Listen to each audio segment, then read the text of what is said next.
결국은 그것을 뭔가를 드러내 보이고 싶어 하기 때문이 아닐까라는 생각을 합니다. 내가 가진 것을 자랑하기도 하고 또 내가 성취한 것을 자랑하고 싶기도 하죠. 그러니까 그것을 통해서 드러나는 것은 결국 자기 자신과 관련이 되어 있는 거죠. 내가 이 정도 이루었다. 내가 이 정도 가지고 있다. 내가 이 정도 위치에 있다. 이런 다양한 표현들에서 결국 주어는요, 옆에 사람이 아닌 거죠. 나죠. 그러니까 내가 이룬 것이고요. 내가 가진 것이고 내가 이 정도의 위치에 있다라는 거예요. 그러니까 내가 아니면 그 자랑에 아무런 의미는 없죠. 옆에 분이 잘했는데 그것을 나의 자랑거리로 삼으시는 아주 마음 넓으신 분이 없잖아요. 결국은 나와 관련이 되어 있어야 되는 거예요. 내가 뭔가를 하거나 나와 관련되어 있는 그 누군가가 있어야 된다라고 하는 것이죠. 주인공이 나니까 또는 나와 관계가 있으니까 자랑하고 싶어 하는 겁니다. 여러분은 무엇을 자랑하고 싶으십니까? 한 가지만 자랑해 보세요. 그러면 여러분들은 딱 그 한 가지를 뭐를 선택하시겠어요? 어떤 것을 자랑하고 싶으십니까? 카톡으로 보내주십시오. 네.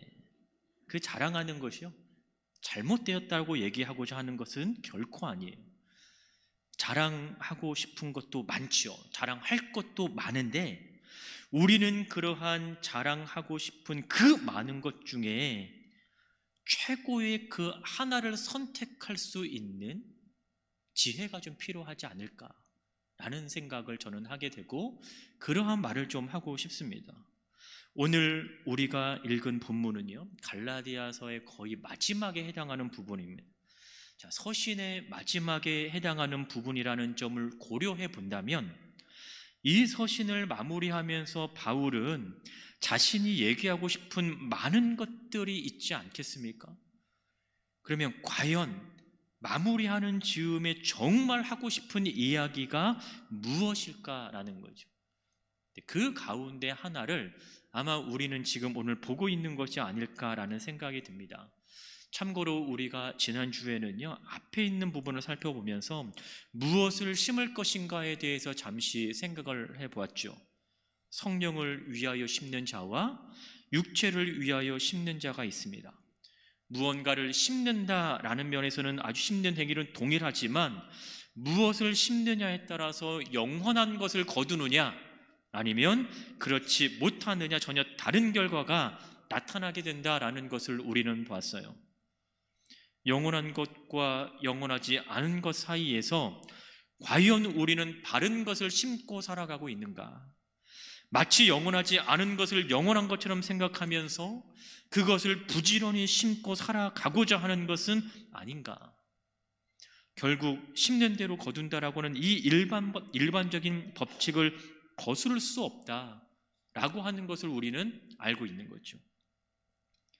심지 않은 것을 거둘 수 없듯이, 그렇다면 결국 그리스도인으로 무엇을 심고 무엇을 거두어야 하는 삶을 살아가야 하는가는 중요한 문제라고 지난주에 생각을 해봤습니다. 그리고 계속해서 이어지는 이 오늘 본문에서 다루고 있는 또 하나의 주제는 바로 자랑이라는 겁니다. 바울은 이 서신을 마무리하면서 한 가지를 자랑하고 싶은 것이라면 정말 가치가 있는 것이기에 그런 이런 자랑을 하려고 하는 것이 아닐까라는 거죠. 본문에서 바울은 무엇을 자신의 자랑으로 삼고 있고 왜 그것을 자랑으로 여길 수 있는지를 말을 하고 있습니다. 먼저 우리가 읽은 본문에서는요, 두 가지의 자랑이 등장을 해요. 첫 번째가 뭐냐면 바로 육체로 자랑하는 겁니다. 13절 끝에 보니까 성경은 이렇게 얘기를 하고 있어요. 너희의 육체로 자랑하려 한다. 그들이 너희의 육체로 자랑하려 함이라는 구절을 통해서 먼저는 육체와 관련된 자랑을 바울은 소개를 하고 있습니다. 그리고 그 육체의 자랑으로 가장 대표적으로 등장하는 것이 오늘 본문의 12절 13절에 나타나고 있는 할례에 대한 이야기를 하고 있는 거예요. 할례는 우리가 이미 알고 있는 것처럼 단순히 남성의 표피만을 제거하는 것을 말하는 것이 아니라 그것이 가지고 있는 이 내적인 의미가 있는 거잖아요. 그렇죠? 할례를 통해서 이들은 하나님께서 자신들을 선택하셨다라고 하는 것을 보여주는 대표적인 표지인 거예요. 근데 이 할례는 외형적으로 드러나는 표시라는 거죠. 그래서 외형적으로 유대인과 유대인이 아닌 자들이 서로 확연하게 구분이 됩니다. 오늘 본문에서는 이러한 외형적인 특징과 관련해서 12절에 보니까 육체의 모양을 내려 한다라는 것으로 이 할례를 표현을 하고 있습니다. 모양을 낸다라는 것은 외관을 좋게 한다라는 말인 거예요. 그 외관을 좋게 한다라는 것은 이것이 가시적이라는 얘기인 거죠. 외형적인 기준이 되어서 그 외형적인 것에 초점을 맞추어 지금 얘기를 하고 있다라는 거예요. 결국 육체의 모양을 내려 하는 자들은 결국 13절에서 할례를 받은 그들을 말하라는 거죠. 여기서 보여지는 것은 이러한 할례가 바로 그들의 자랑으로 이어지고 있다라는 거예요. 너희의 육체로 자랑하려 한다라는 거죠. 물론 유대인에게 있어서 이 할례는 자랑거리임은 분명을 합니다. 그들에게 있어서 이 할례라고 하는 것은 최고의 자랑거리가 이미 되어 버렸어요. 자신이 누구인지 드러내 보이는 것이기도 하고요. 적어도 율법이 없이 살아가는 저들과는 우리는 다르다라고 할 수 있는 판단의 근거가 되어 버리기도 했다라는 거죠. 우리는 여기서 보는 것이 형식적이고 외형적인 것에 보다 더 치중하고 있는 그들의 모습을 보게 된다라는 거예요. 12절 13절에 보면 그들은 자신들뿐만 아니라 함께 있는 자들에게까지도 그 할례를 요구합니다. 그러니까 이 외형적인 자랑거리가 외형적인 판단의 기준이 되어서 그것을 삼아서 따라가도록 지금 사람들을 안내하고 있다라는 겁니다. 그들은 할례를 행함에 있어서도요, 그 할례가 가지고 있는 의미보다는 그것이 가지고 있는 외형적인 모습만을 갖추기 위해서 시행하려는 자들이 되어가고 있다라는 거예요. 내적 의미를, 그 할례가 가지고 있는 내적인 그 의미를 이들이 생각하면서 파악하고 기억하고자 하는 것이 아니라는 거죠. 단지 육신의 유익을 위한 할례를 지금 이들은 얘기를 하고 있는 겁니다. 12절 끝에 보시면 할례를 받게 한 이유를 이렇게 설명을 하고 있는 거예요. 사실 그들은 이러한 모습에서 보여지는 할례를 통해서 그들이 하나님과의 언약을 기억하기 위함도 아닙니다. 하나님의 백성임을 늘 기억하면서 살아가기 위함도 아니었다라는 거예요. 12절 끝에 보니까 그들이 그리스도의 십자가로 말미암아 박해를 면하려 합니다. 갈라디아 교회 내에는요, 율법주의자들이 할례를 요구하는 이유엔 목적이 있었다라는 거예요. 그 목적이 뭐냐? 박해를 피하기 위한 아주 단순한 이유로 지금 할례가 제시되고 있다라는 거죠. 그들에게 있어서 예수 그리스도를 통한 구원은 좋은 소식인 것은 분명하지만 그 주님을 위해서 받게 되는 핍박은 받기를 원하지 않았다라는 거죠. 그들이 할례를 강조한 동기가 율법에 대한 순수성에 근거한 것이 아니라 그리스도의 십자가로 인한 핍박을 피하기 위한 것이라는 거예요. 여러분, 그리스도의 십자가는 복음의 핵심이죠. 초대교회의 사도들이 초대교회가 전했던 그 복음의 핵심은 바로 이 그리스도의 십자가였습니다. 여러분, 갈라디아서 3장 1절에서도 보시면 어리석도다 갈라디아 사람들아, 예수 그리스도께서 십자가에 못 박히신 것이 너희 눈앞에 밝히 보이거늘 이라고 얘기합니다. 13절에도 보시면 그리스도께서 우리를 위하여 저주를 받은 바 되사 율법의 저주에서 우리를 어떻게 하셨다? 속량하셨다라는 거예요. 예수님께서 지신 그 십자가를 통하여 우리의 속량이 이루어졌습니다. 그런데 갈라디아 교회에 침투한 이 유대의 거짓주의 교사들은 어찌 되었든지 간에 그들은 예수님을 믿는다라고 얘기하겠지만 또 그리스도를 통한 구원을 환영할 만한 이야기이겠지만 그 주님을 따라가면서 얻게 되는 어려움은 별개의 문제라는 것이죠. 구원은 좋지만 핍박은 싫다라는 거죠. 구원은 환영하겠지만 박해는 거부한다라는 얘기인 거예요. 그들은 그들 스스로가 주님을 믿는다고 말을 하겠지만요, 믿음을 통해서 구원을 얻을 수 있음을 말하고 있는 것이 아닌 거죠. 오히려 할례를 받음으로, 즉 율법을 지킬 것을 강요하고 있는 겁니다. 근데 이러한 그들에게 나타나는 문제가 뭐예요? 13절에 보니까 할례를 받은 그들이라도 스스로 율법을 지키지 않는다라는 거예요. 13절 다시 보시면 스스로 율법을 지키지 아니하고, 여기서 말하는 스스로라고 하는 것은 바로 그들도 역시 자신들의 의지로 그렇게 한다라는 거예요. 그러니까 능동적인 표현인 거죠. 누군가의 강압에 의해서 그 율법을 지키지 않는 것이 아니라 자신들이 스스로 율법을 지키지 않는 능동적인 표현으로 지금 여기서 나타나고 있는 것입니다. 그러니까 그들의 행동에는 그들의 의지가 지금 반영되어 있다라고 말할 수 있는 거예요. 할례를 받았지만 그 율법을 준수하지 않는다라는 것은 그 율법 자체는 관심이 없다라는 것으로 이해가 되기도 하겠죠. 스스로라는 이 표현은요, 그들 자신들은 이라는 말입니다. 그러니까 그들 자신들은 율법을 지키지 않는데 오히려 율법을 지키라고 말하는 것은 상당히 모순된 모습이라는 거죠. 그들은 그리스도를 통하여 성취된 구원 속에서도 자신들이 가진 선빈이라고 하는 이 우월성을 자랑하기만을 원합니다. 우리는 할례를 받았다라는 거예요. 우리는 율법을 가지고 있다라고 하는 것이죠. 할례를 받지 않은 너희들과는 다르다. 율법을 가지고 있지 않은 너희들과는 우리가 다르다라고 하는 거예요. 그러면서 자신들의 우월감을 얘기합니다. 그러면서 자신들의 할례를 자랑을 하고요. 그러면서 그들은 자신들의 율법을 자랑합니다. 신앙이 무엇을 이야기하든지 신앙의 본질이 무엇인지 이들에게는 중요하지 않은 거죠. 그저 자신들의 우월함을 나타내기를 원하는 거예요. 적어도 우리는 저들과는 다르다라고 하는 이 말을 하기 위해서 할례라고 하는 이 외형적인 것을 근거로 삼는 그들의 모습을 보게 되는 거죠. 결국 그들의 자랑에는요, 본질은 빠져 있는 겁니다. 형식만 남겨져 있는 자랑에 불과하다라고 바울은 이야기를 하고 있는 거예요. 그런데 이러한 그들의 말에 바울은 무엇을 자랑하고 있는지 한번 보십시오.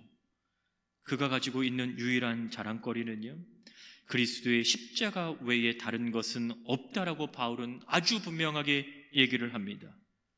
오늘 본문 14절에 이렇게 얘기하죠. 내게는 우리 주 예수 그리스도의 십자가 외에 결코 자랑할 것이 없으니. 여러분, 그가 가지고 있는 자랑한 유일한 자랑거리는 바로 그리스도의 십자가라는 거예요. 그의 자랑은 십자가에 있다라는 것을 강조합니다. 이것은 앞서 12절에서 육체의 모양을 자랑했던 자들과는 완전히 다른 고백이 지금 바울의 입에서는 나타나고 있는 거죠.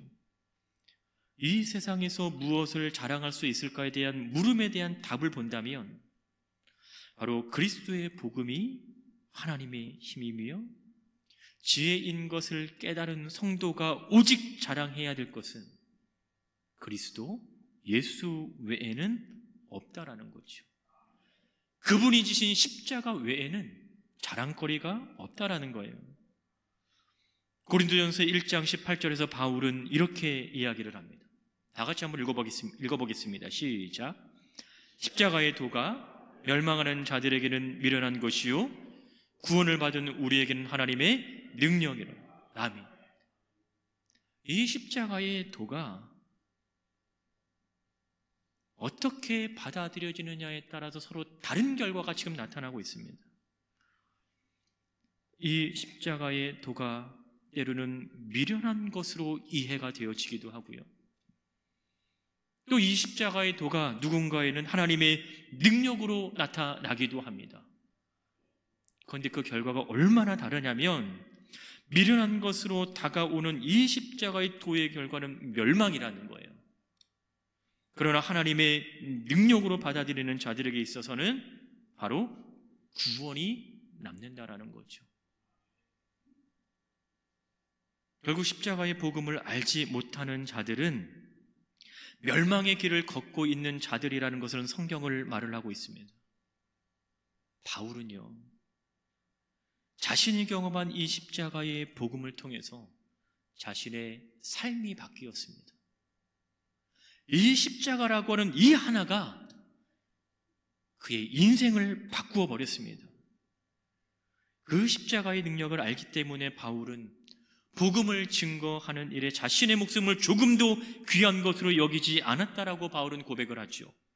사도행전 20장 24절을 보면 내가 달려갈 길과 주 예수께 받은 사명 곧 하나님의 은혜의 복음을 증언하는 일을 마치려 하면은 나의 생명을 조금도 귀한 것으로 여기지 아니하노라 라고 얘기합니다.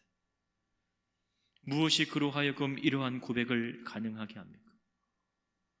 그에게서 이러한 고백이 가능하게 했던 분명한 이유가 있었어요. 바로 그는 십자가의 은혜를 알았기 때문에 그렇습니다. 여러분, 이것을 설명할 수 있는 구절이 방금 읽었던 사도행전 20장 24절의 말씀이에요. 여러분, 24절에서는 이 하나님의 복음을 어떻게 표현하고 있냐면 은혜의 복음이라고 표현하고 있는 거죠.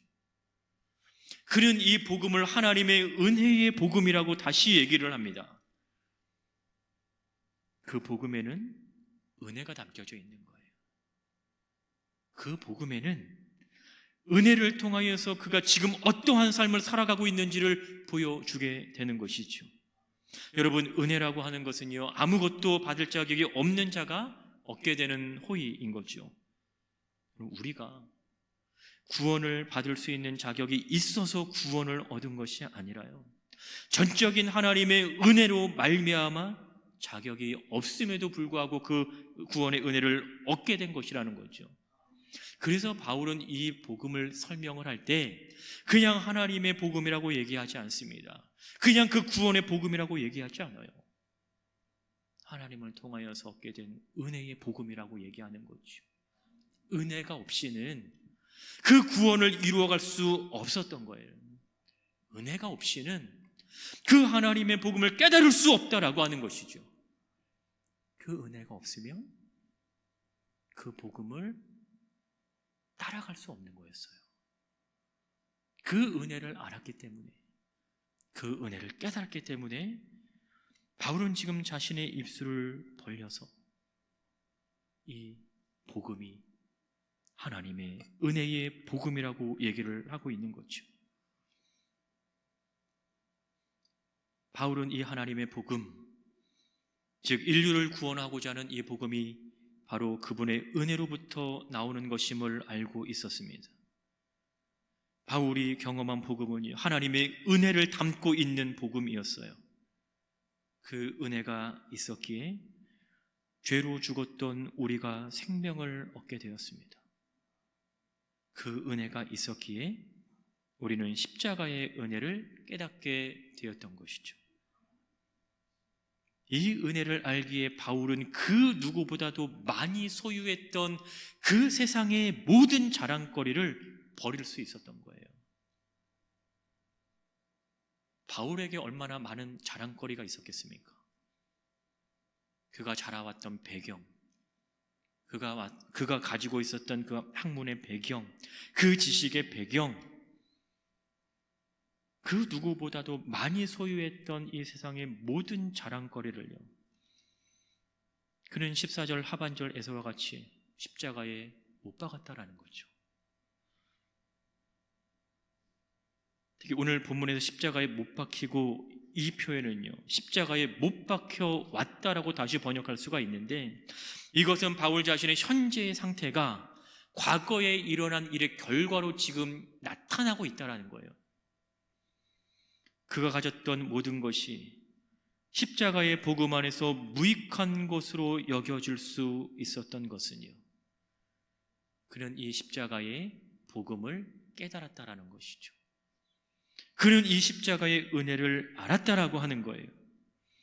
그래서 이제는 세상을 향해서는 죽은 그였지만 하나님을 향하여는 다시금 새로운 생명을 얻게 되었다라는 거죠.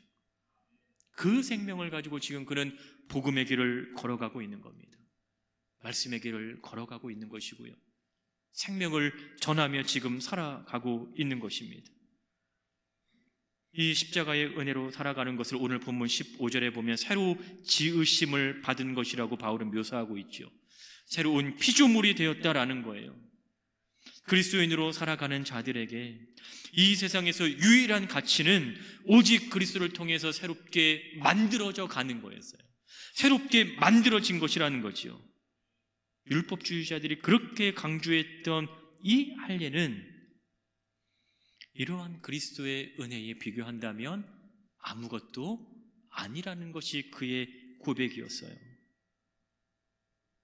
15절 상반절에 보십시오. 할례나 무할례나 아무것도 아니다는 거예요. 너희가 그렇게 강조했던 할례, 너희가 그렇게 자랑했던 그 할례, 너희가 목숨처럼 여겼던 그 율법, 아무것도 아니라는 거죠. 중요한 것은 그리스도의 은혜로 말미암아 새로 지으심을 받은 것이라는 거예요. 할례나 무할례가 본질이 아니라는 말입니다. 사람들이 비본질적인 것을 추구하는 동안에 여러분, 본질적인 것은 그들의 생각 안에 두지 않는다라는 것이죠. 잠시 있다 사라질 것을 자랑하는 삶이 아니라 여러분, 영원한 십자가의 복음을 자랑하는 여러분 되시기를 주의 이름으로 축복합니다. 여러분 살아가면서 우리가 자랑할 수 있는 것이 무엇이 있겠어요? 우리가 얻었으면 얼마나 얻었고, 우리가 가졌으면 얼마나 가졌고, 우리가 이루었으면 얼마나 이루었겠습니까? 다 상대적이지 않겠습니까? 적게 얻은 자에 비해서 나는 좀 더 많이 얻었을 뿐인 것이고요. 적게 가지고 있는 자에 비해서 나는 좀 더 많이 가지고 있는 거고, 좀 더 낮은 자에 비해서 나는 좀 더 높은 자리에 있는 것 뿐이라는 거죠. 상대적이라는 것도 움직인다라는, 변한다라는 거거든요. 근데 주님께서 주신 이 십자가의 복음은요, 변하지 않는다라는 겁니다. 여러분, 변하는 것을 여러분 붙잡고 자랑하시겠습니까? 아니면 변하지 않는 것을 붙잡고 여러분 그것을 여러분의 자랑으로 삼으시겠습니까? 나에게 생명을 주신 그 예수 그리스도의 십자가, 나로 하여금 은혜의 삶을 살게 하신 그 주님의 십자가를 우리는 기억해야 할 것입니다. 우리의 자랑은요, 예수 그리스도이십니다. 우리의 자랑은 주님께서 지신 그 십자가입니다. 주님 주신 그 은혜, 그 하나님의 은혜의 복음임을 우리는 늘 고백하면서 이 한 주간도 하나님의 은혜 가운데 또 승리하는 삶을 살아가시기를 주의 이름으로 축원합니다. 기도하겠습니다.